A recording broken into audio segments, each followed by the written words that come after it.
साल 2023 में 5 राज्यों में विधानसभा चुनाव हुए थे। इन चुनावों से पहले कांग्रेस की भारत जोड़ो यात्रा शुरू हुई थी। उस वक्त कांग्रेस ने इस यात्रा को इस सोच में शुरू किया था कि 2023 में होने वाले 5 राज्यों के विधानसभा चुनाव में कांग्रेस अपना झंडा गाड़ देगी। लेकिन नतीजा विपक्षी पार्टी के खेमे में ना आकर पलट गया और एक बार फिर से बाजी मार गई बीजेपी। लेकिन उसके बाद भी कांग्रेस ने हार नहीं मानी। राहुल गांधी के नेतृत्व वाली पार्टी को लगा कि अगर विधानसभा में बात नहीं बनी तो क्या, अब कोशिश लोकसभा के लिए करते हैं। जिसके बाद लोकसभा चुनाव 2024 के मद्देनजर कांग्रेस ने शुरू की अपनी भारत जोड़ो न्याय यात्रा। आज कांग्रेस की इस भारत जोड़ो न्याय यात्रा को चलते हुए पूरे 57 दिन हो चुके हैं। लेकिन इन 57 दिनों में कांग्रेस पार्टी की भारत जोड़ो न्याय यात्रा की नाव अब डूबती हुई नजर आ रही है, क्योंकि जहां जहां ये न्याय यात्रा जा रही है वहां वहां विपक्षी पार्टी कांग्रेस के तमाम नेताओं ने पार्टी का दामन छोड़ना शुरू कर दिया है।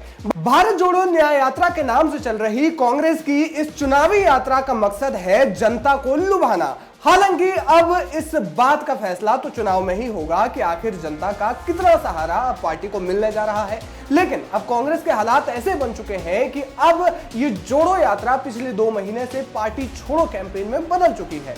कांग्रेस की ये यात्रा 14 जनवरी को शुरू हुई थी।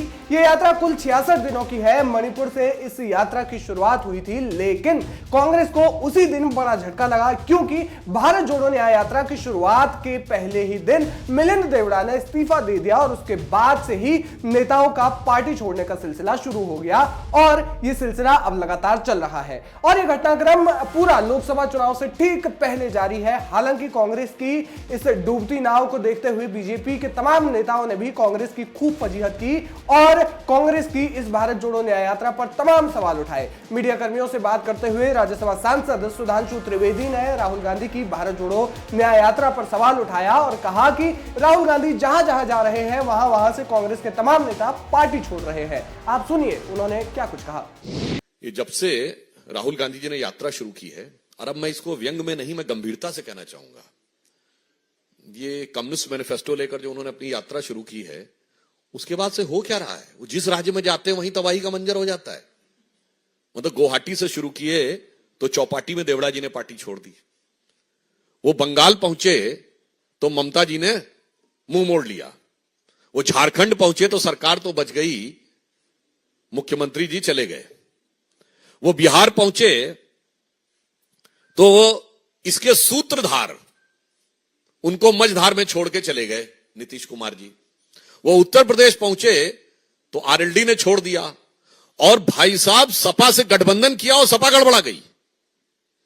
मुझे लगता है इस बात पे बड़ी गंभीरता से विचार करना चाहिए कि ये हो क्या रहा है। और उसके बाद उनको लग रहा है कि यात्रा बहुत सफल है, तो इस पे मुझे वो पंक्ति याद आती है कि बर्बादियों का शोक मनाना फिजूल था, मैं बर्बादियों का जश्न मनाता चला गया। वहीं मध्य प्रदेश की पूर्व मुख्यमंत्री उमा भारती और कैबिनेट मंत्री स्मृति ईरानी ने भी राहुल गांधी के नेतृत्व वाली इस भारत जोड़ो न्याय यात्रा पर अपना बयान दिया और कहा, भारत जोड़ो यात्रा में रह करके भारत को जोड़ने के लिए जरूरत नहीं, राम के नाम पे मोदी जी सबको जोड़ लिए हैं, तो ये राहुल जी वहां पहुंच जाए। दूसरा, भारत टूटा कब था आप बताओ?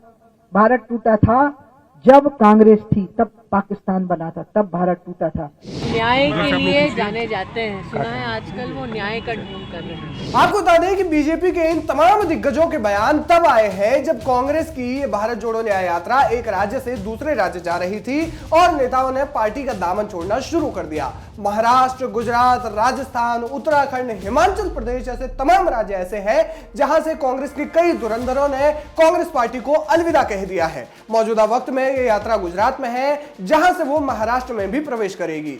17 मार्च को मुंबई में इस यात्रा का समापन होना है, लेकिन उससे ठीक पहले पार्टी खुद सिमटने की स्थिति में आ चुकी है।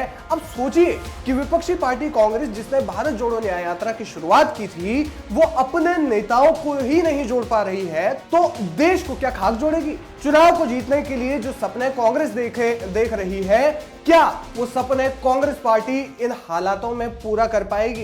ये सवाल इसलिए भी अहम हो जाते हैं क्योंकि जिस तरीके से कांग्रेस पार्टी के तमाम नेता लगातार पार्टी छोड़कर के दूसरे दलों में आ रहे हैं वो चिंताजनक है, क्योंकि कांग्रेस के पास बड़े चेहरे लगातार कम होते जा रहे हैं और ऐसे में लोकसभा चुनाव पर ये एक एक सीट पर बहुत बड़ा प्रभाव डालेगा, क्योंकि भारत जोड़ो न्याय यात्रा की शुरुआत जिस मकसद से हुई थी कांग्रेस वो मकसद पूरा नहीं कर पा रही है, बल्कि उस मकसद के उलट ही कुछ देखने को मिल रहा है। अब लोकसभा चुनाव पर इसका क्या प्रभाव पड़ेगा और लोकसभा चुनाव को न्याय यात्रा से पहले जब पार्टी के नेता लगातार पार्टी छोड़ रहे हैं तो वो किस तरीके से प्रभावित करेगी ये देखना दिलचस्प होगा। बहरहाल क्या कुछ कहना है आपका इस खबर पर हमें कमेंट करके जरूर बताएं। वीके न्यूज, राष्ट्र के नाम।